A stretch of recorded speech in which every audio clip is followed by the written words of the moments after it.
Welcome to the Propertybuyer Podcast. Join me, Rich Harvey, multi-award winning buyer's advocate and CEO of Propertybuyer, where we explore the world of real estate and help you make informed decisions about buying or investing in residential and commercial property.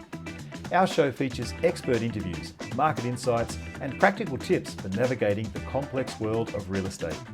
Whether you're a first-home buyer, a seasoned investor, or simply curious about the property market, our podcast is for you. Join us as we share our knowledge and experience and help you achieve your property goals.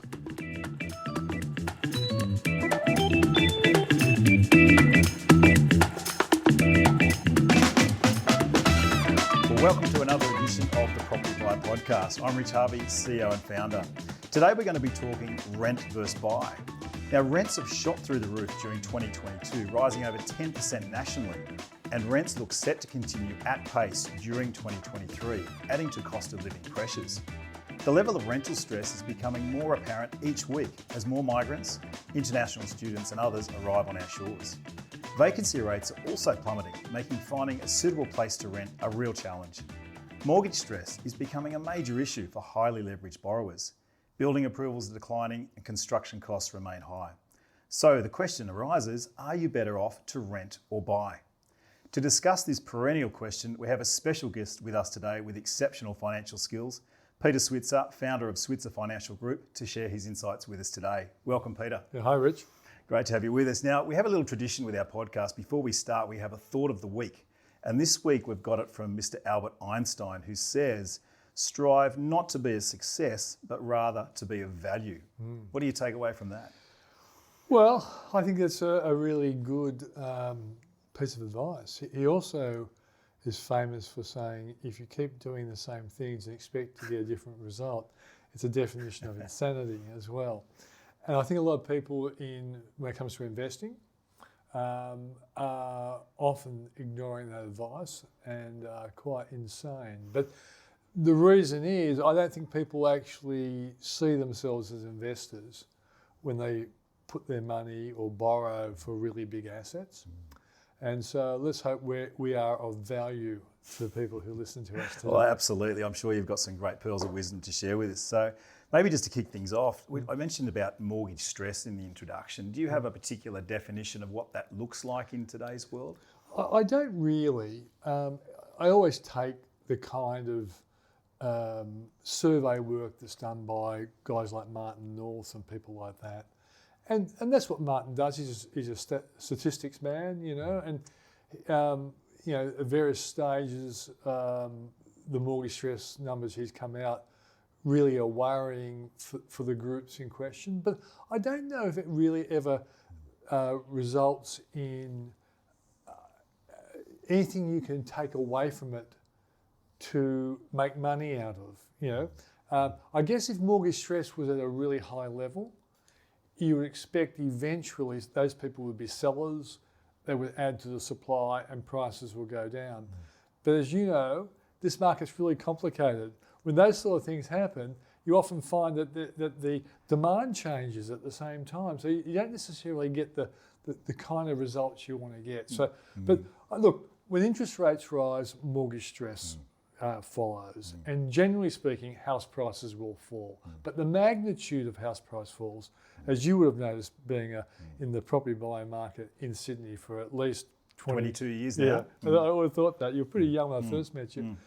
And that 22 years is really important because I can't remember the precise date, but around 2010, Sydney prices went sideways for a long time, didn't they? Correct. Before the takeoff. That's right. I mean, that's what happens with Sydney. We tend to get these periods of gradual or very little growth and then rapid spikes. You know?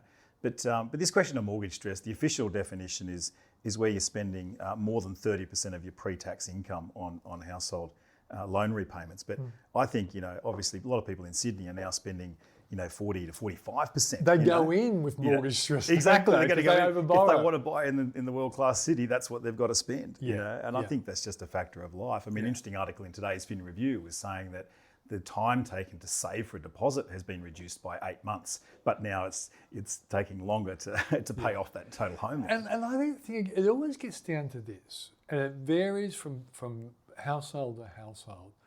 It should always be your ability to service the debt. Correct. And so some people are not average people in the sense that they are really high income earners, or they're prepared to work double income. You know, they work a second job.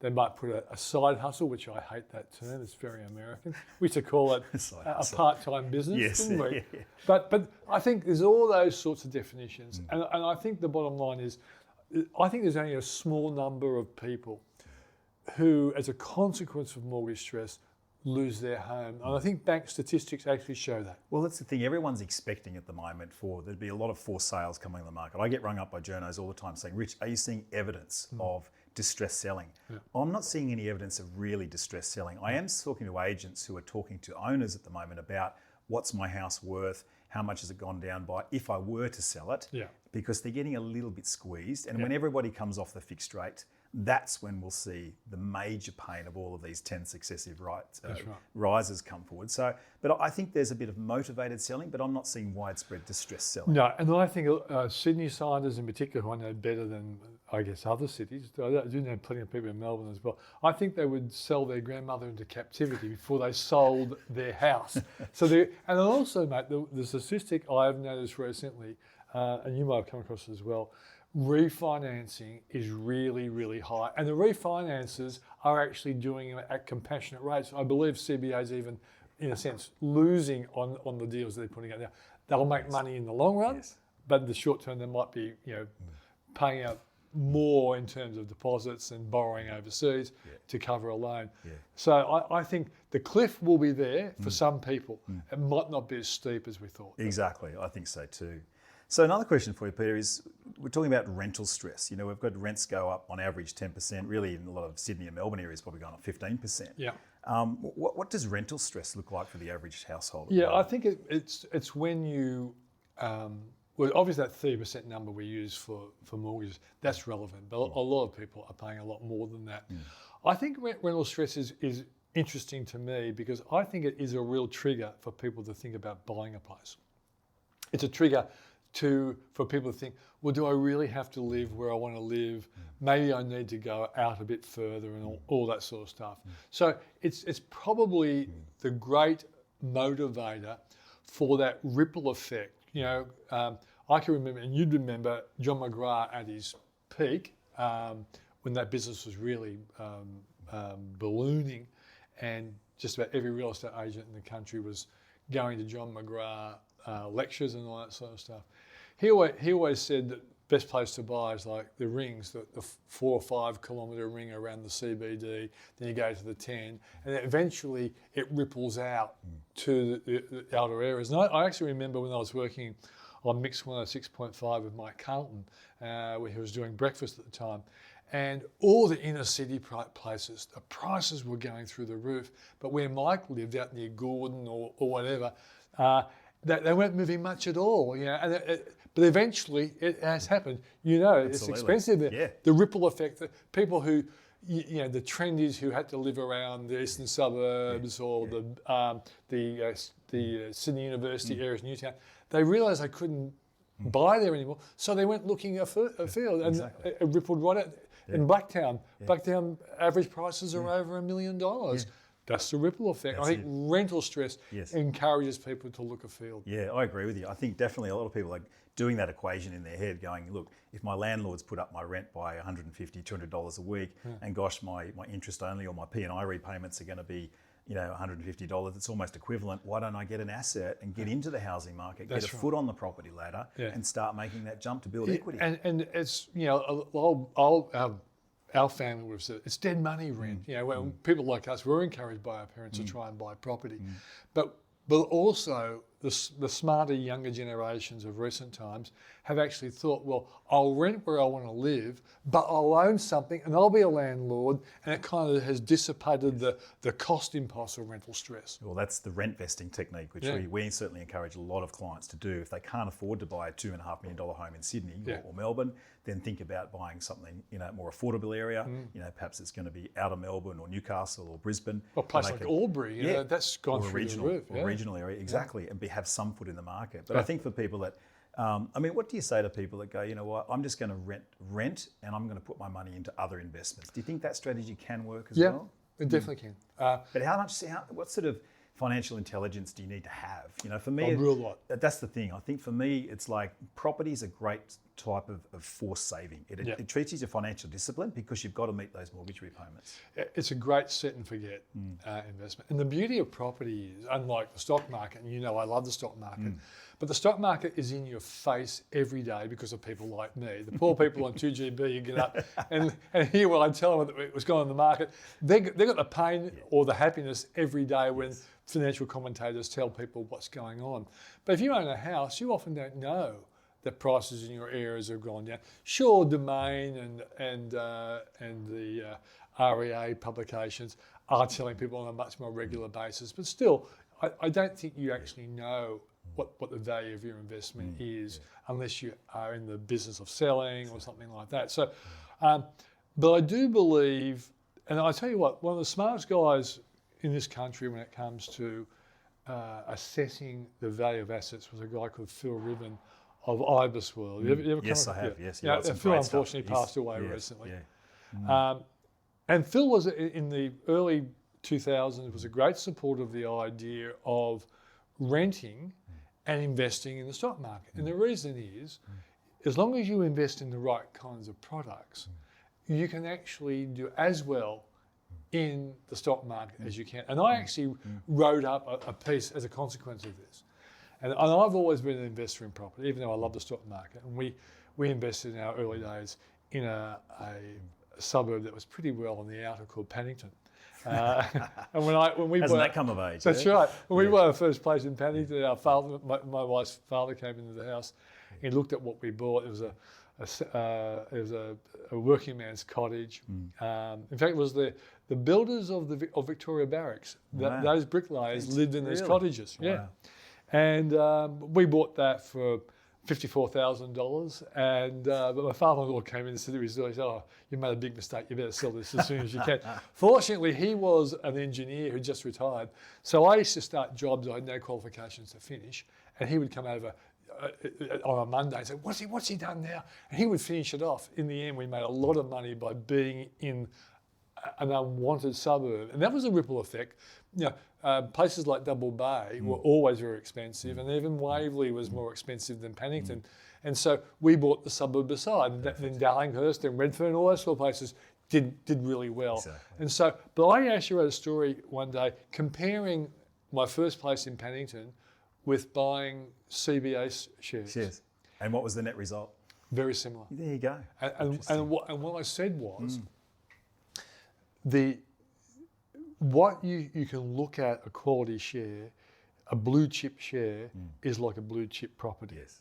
And you know you got to adjust the renovations you do and all those sorts of things, and you know relying on a stinking tenant that you know really makes your life hard. Yeah. But I think quality blue chip investments, whether it be property or stocks, is a good way to go. However, one stock is dangerous. You need a diversified group, and then I think that's a really good comparison with a good quality property. Yeah, fantastic. Great advice, Peter. So just thinking about it, like rents, this whole rent versus buy thing, why do you think rents have shot up so much in the past year? What's driving this massive increase? Yeah, well, this country has a chronic problem with the supply of property. Property developers are overtaxed, and like everyone wants to hate a developer because they eventually make money, or they cruel somebody along the way. But the bottom line is they're the ones who are taking the risk with their capital to provide places where people can live. And I've seen plenty of studies have shown, and you have probably seen them as well, that it's approximately about 30% of whatever a developer charges somebody for a quarter acre block or an apartment is various taxes, state, local, federal, whatever. And so the supply of houses is really low, and as a consequence, but the demand is really high because Australians are chronically committed to owning property. So I think, and no government has really tried to address it. They talk about it, but they never do. End result, property prices remain really high, rents remain really high, and particularly when you consider we lost about 500,000 foreign workers during the pandemic. About 200,000 have come back. A lot of them are students. Not all those students are workers. A lot of those students are from very wealthy families, I've been told by friends of mine who own these schools.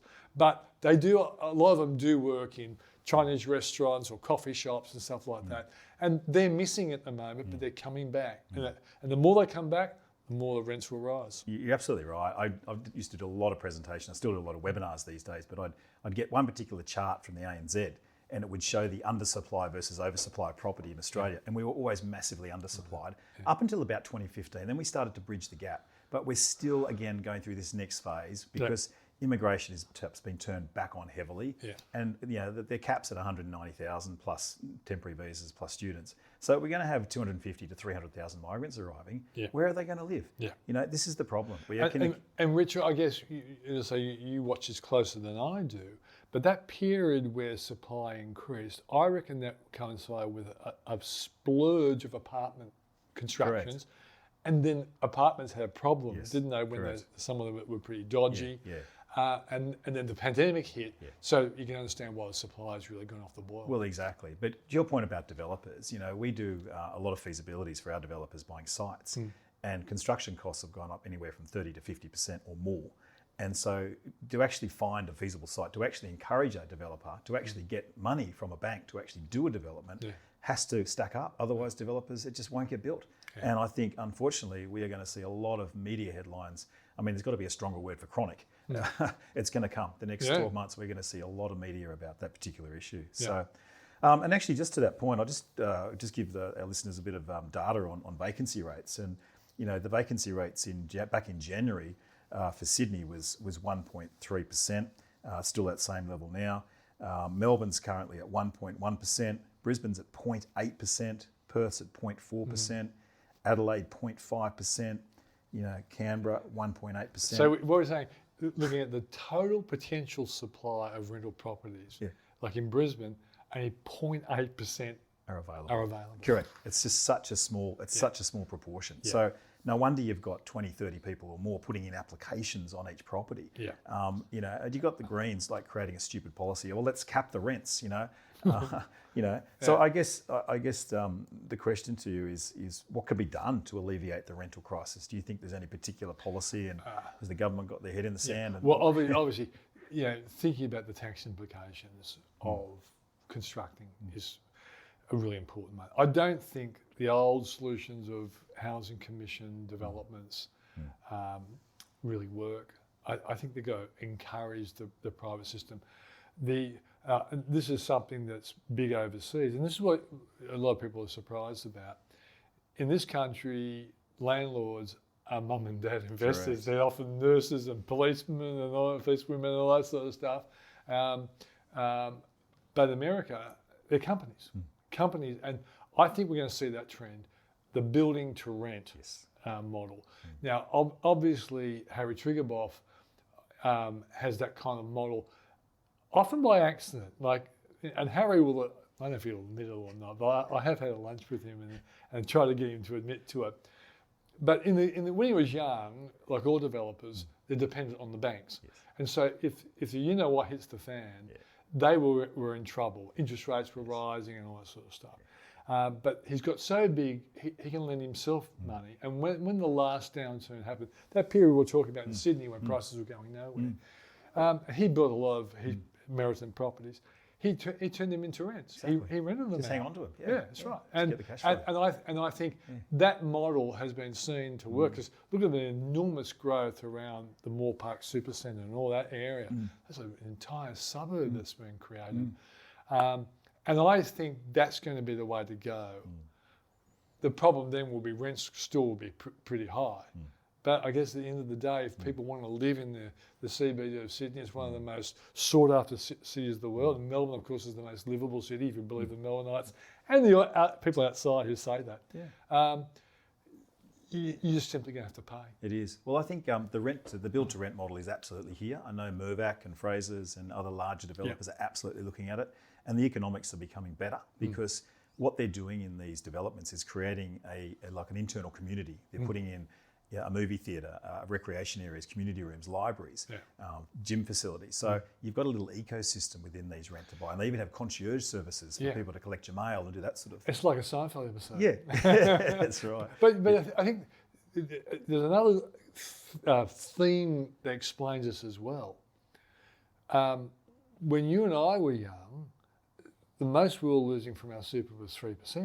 There was even no super when I first started, So I was getting all my money, and so it was easy for me to take my money, get a deposit, and buy a home. Younger people now are losing 10.5% and will eventually lose 12%. And so therefore, the rents are going to have to be reflecting the fact that people are losing, being taxed for their retirement. 12%. You're right. Yeah. I think the other thing about the government policy response is, I know particularly in the New South Wales legislation, is they need to legislate for quicker planning and especially for medium density. Like a lot of the suburban, the middle and outer ring suburbs, where there's just 98% houses and only 2% units or townhouses. People are aging in place in their homes, and they want to move, but there's no option. They want to stay close to their family and their social network, but there's nowhere to move. So instead of thinking about in their 60s and 70s moving out of the home to let the younger generation come in, they just keep staying there till they're 80 or 90 or till they die.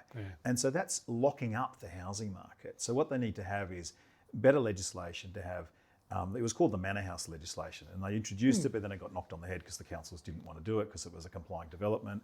But that sort of policy is a smart policy to have sort of medium density, not high density, in the suburbs. But everyone's got the NIMBY, not in my backyard approach, and they just don't want to have development. Tell me, Rich, friends of ours left their home in Blackheath and moved down to Berry into a complex of people who were retirees. It was owned by Macquarie. Macquarie owned it. And there was basically a whole series of townhouses. And with the swimming pool, a common area, a gym and all that sort of stuff. That seems to me a really good model to help those older people. But I guess, in their case, they're lucky. Their family lived down the South Coast. Your model is, it should be in the areas where older people are, where they want to stay. Exactly. There's probably, at the moment, groups like Macquarie will be looking at salubrious areas to attract people. And of course, well, some people just do want a sea change or a tree change, and they want to move out of the burbs into those areas or closer to the beach or South Coast, North Coast. So there can be those areas there. But I'd like to just go back a little step, if I may, and just sort of delve into your calculator brain and just ask you, what goes into sort of the calculation of whether you should rent or buy? How does the average person out there think about the decision to rent or buy? Yeah, I think people get caught between the short term and the long term. In their more enlightened moments, they think long term. What do I have to sacrifice now to one day have a home that's going to be really valuable? It might be something that ultimately I can downsize when I retire. But young people never think about retiring. They think about capital gain. They also think about creeping from suburb to suburb to suburb, up. What's the term you use for that? It's not upvaluing. Downsizing? You mean upsizing? Upsizing. Yeah. So I think younger people are committed to that kind of thing. But and the decision to move from renting to buying is often driven by interest rates, what's happening in the income for the household, and also the cost of childcare. There's so many equations that go into it, but. Look, I think one of the biggest problems for younger people who aren't heading in the right direction is that they aren't planning. You know the old saying. If you're going to plan, don't plan to fail. Fail to plan, and plan to fail. Yeah. What is that old saying? A lot of people. I haven't used it for a long time ago. I know what you're saying. What I'm saying is that if you don't plan, ultimately you'll fail. Correct. And so people should be being really objective, seeing themselves like an entity, an entity that wants something, and that would be to be economically better off in 5 or 10 or 15 years. And they should be looking at the best way of doing that. And when you write something down, I always say start with a budget to really know where you are spending money. And then I say once you know where you're spending money, try and GST your life. hit it with a 10% slug across all your spending, and all of a sudden you've found a saving amount, which you can either invest or you use to grow your savings to get a deposit. I think people don't do this cost-benefit analysis, and as a consequence, they're stuck in a high rent situation. How many people are living in high rental areas and as a consequence not saving enough to move to another area? And when you put a plan down, that's when you start asking the objective questions. Do I have to live here? Can I save more? What do I need to get? Also, where can I get cheaper money? Like, people go to their bank and don't even go to 2 or 3 mortgage brokers to see if there's some good deals out there. And I remember when we were doing a very big development in one of the places, and I'd never in my life, this is probably late 1990s or early 2000s, I'd never thought about borrowing interest only, and interest only was a fantastic way for us to get the loan, have the cash flow, and ultimately we sold that place for a record in that area. You know, we had made a decision, we loved the place, but we knew we could make a lot of money out of it. That was a rational decision that came from planning, asking questions, talking to mortgage brokers. Yeah, brilliant. So what I'm hearing you say, to work out this calculation, it's about setting a goal, it's about having a plan, it's being disciplined, being forward-looking, and getting a budget, and literally just monitoring the numbers, because if you don't have a plan, then you're going to fail. That's right, and also talk to people who are experienced in this area. And so mortgage brokers at that point in time knew a lot more about the loans out there than I did. I can remember when Peter Higgins came over from Western Australia to Sydney with a little business called Mortgage Choice. And he had a laptop, and on that laptop there were 13 lenders. And he actually showed me in the office he had in Ultimo, and I'd never seen anything like that. No one had in Sydney. They were the first guys to bring it over. Brilliant. And that was an extraordinary experience to see that there were 13 different lenders with all different rates. And I think that's what people need to do. They need to be pursuing the information that gives them the competitive advantage to eventually purchase wisely, or even rent wisely, because if you rent wisely, you can save better. Yeah. So let's just look at the quick summary of the pros and cons of renting versus buying. What do you think is the upside of renting and the downside, and then also the upside and downside of buying? Okay. Well, I think the only side of renting is that you live in an area where you want to live. It may well provide you with the scope to invest in other things. And as I say, like, if Rich, we know there are great suburbs in Sydney that have fantastic per annum rises in price, but we know there are a lot of suburbs that have really small ones. And there are plenty of suburbs that maybe only go up 4 or 5% per annum, right? Yep. Well, I can guarantee you, I can give you an investment strategy that will be 7 or 8% per annum. So if you are not, so renting in an area that provides you with the ability to get 7 or 8% per annum in other investments means that that's probably a better thing to do. But if you're wise enough to move in, be able to access those suburbs with 10 or 11 or 12% per annum, well, then that's a better thing. And I think that all comes around by becoming more savvy about investing. And I think that renting is a part of that story. I think on the other side of the financial benefit, there's also the psychological benefit of having your piece of Australia, a place you call home. And, you can do with a place what you want to. If you're a tenant, you kind of, I can't change the carpet. And yes, you might be able to change the walls, but you've got to paint them back again. So having that own sort of safety of a place to call home is, I think, a huge benefit for people. And there's another thing I'd throw in as well. And you probably know this better than me, but my suspicion is rents seldom fall. I know during bad times they can, like during pandemic, the inner city apartments prices, because all the students, all the foreign people had gone. But interest rates fall a lot faster and more regularly than rents. And so sometimes, the short-term pain of being a high interest rate situation can then bring relief when interest rates fall. But your rents are more likely to stay where they are if you're in a really good area. With big demand.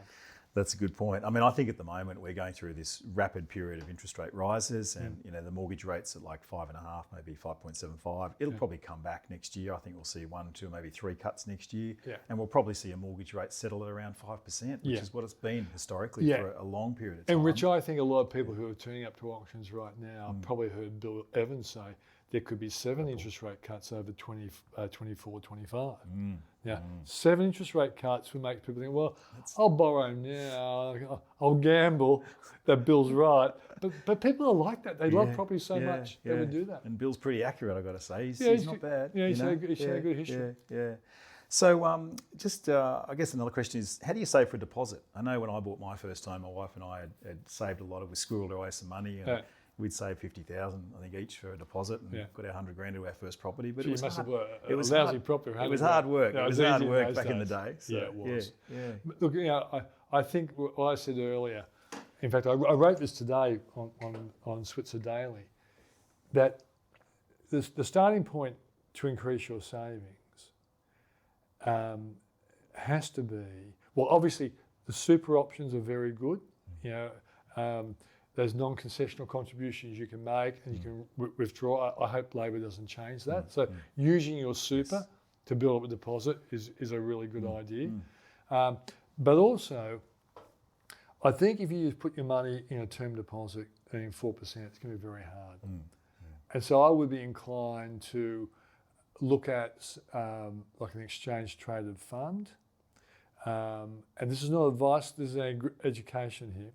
But an exchange traded fund can give you access to the ASX 200 index. Okay, the ticker codes are IOZ, STW, A200. They're all now.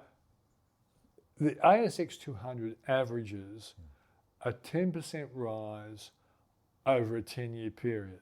So the year you go in, you might lose 25%.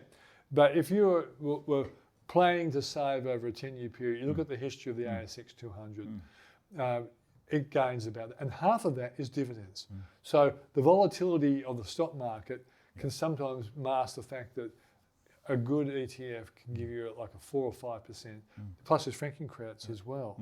So I think people need, in this crazy world where they've been deprived of 10% of their money because of compulsory super, where term deposits are really low.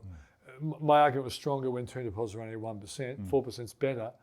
But I think they're going to have to come up with some kind of strategy. And that's what I talked about. An ETF for the ASX 200 means you're betting on the companies of Australia, the best 200 listed companies. So it's risky, but not as risky as a lot of people would think. As long as you believe, understand, you could lose some years, but 7 years out of 10, the market goes up.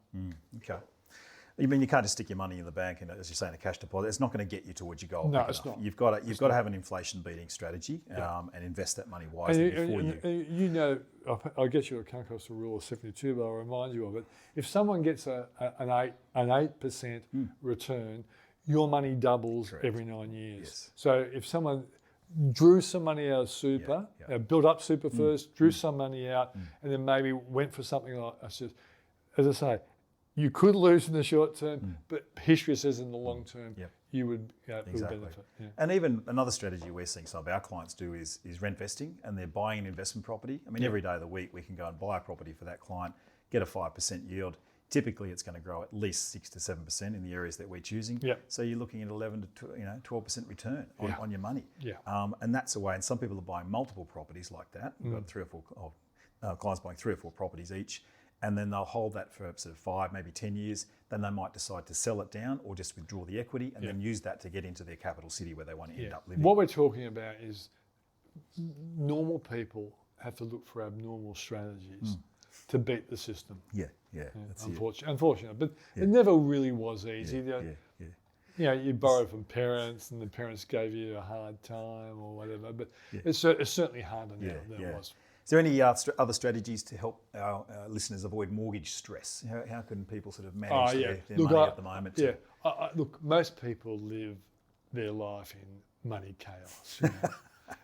They think, my wage is coming in, I have this sort of spending, eureka, that's what I've saved. And I think you really have to become strategic about a really important subject called money. And, reading books like The Richest Man in Babylon is where I get the idea of GST in your life. If you can, if for example you're spending $70,000 a year, and you can cut your spending by 10%. All of a sudden, there's $7,000 coming out that you didn't know was there, or you're giving away to other people. And it might mean you can't drink Asahi beer, you have to drink VB or whatever. Or maybe make your own.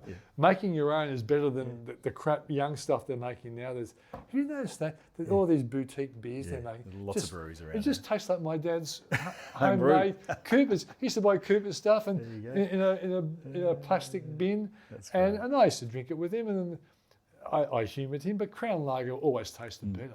There you go.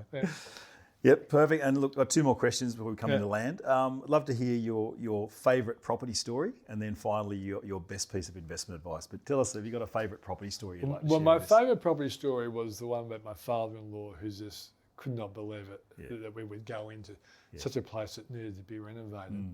And he's a great guy who eventually passed away close to 90. But when he was on his deathbed, we'd sold that place we bought for $54 for about $800,000, and he was really happy about that. And I think that's the important lesson, is that, look, the best analogy, the best piece of advice I've got is always look for the worst house in the best street. That's a great piece of property advice. Recognise that it's a long-term investment. Always buy when everyone is scared. That's the time and always sell when everyone wants to buy. I think those kinds of stories. The counter-cyclical approach always works. Well, I can tell you myself, I've done that, particularly during the GFC. You're in the industry. I bought multiple proproperties in the last couple of years, and particularly during the GFC, I bought several properties in that time. It was the best time to buy when there's peak panic. And everyone's looking the other way, and people don't look long-term. They've got to consider interest rates. They're thinking interest rates will stay so high. Well, they're not. They're just there a high to get inflation under control. It will come back. It'll be a more normalised market. And I think we just got to, I guess my advice would be for listeners to set a plan, get a budget, get the right kind of advisors around you that know and walk their talk, and get an action plan and get into the market, build that equity, and get on your way into the Australian property market. I would sensibly read me every day on Switzer daily, because this is what I try to do. I actually try and look at in particular, I look at what my colleagues in the media are using as headlines, which invariably is scaring the pants off people. And when the market crashed with the pandemic, that was the best buying opportunity in recent times. And I know in our case, we had sold one of our businesses, and my wife, who's not really an experienced investor, though she edits the Switzer report, so she was getting to read what I read, and Paul Rickard and our other really highly enlightened analysts. And Maureen bought so many great stocks. She's averaged something like 30% return per annum by purely taking the advice of people with insight and having the courage to buy. As Warren Buffett said, be fearful when others are greedy, and be greedy when others are fearful. I think it works in the stock market, and it works in property. Absolutely works in property. And Peter, if people would like to get more information about your services and your blogs, etc., where can they find that? So every day, switzer.com.au. And if they want really tailored investment advice, go to switzerreport.com.au. That's just for subscribers, and we send out 3 newsletters a week. We do a few webinars, and people get to hear the insights of really successful traders. Brilliant. Thank you so much, Peter. Really appreciate your insights today. Ladies and gentlemen, thank you once again for listening. I'm Rich Harvey for the Propertybuyer Podcast. We look forward to joining you again on another great episode very soon.